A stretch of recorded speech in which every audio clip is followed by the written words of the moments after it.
من اومدم خونه حرومزاده. نه اینجا دیگه خونه توست، من کیرم ثابت میکنم. آره خب دوستای جدید پیدا کردی. خب این پول کجاست؟ خواهی کرده مبارزه بین من و تو مادجله. من 20 سال توی زندان گاییده شدم به خاطر ظرف تو. به کیرم، به من چه ربطی داره؟ میخواستی کم نری؟ توی خارکسته میدونستی من جنگ تو اجدها.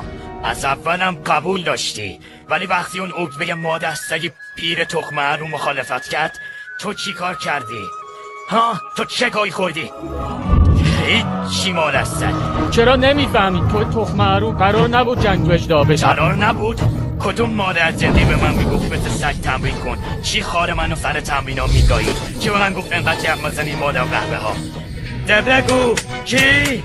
اون تومار کجاست؟ جنگجوی اجدها تا حالا اون تومار رو از چین خارج کرده. کیرش هم نمیتونه بخوری. به جاش به کیر منو بخور، خیلی هم بیشتر حال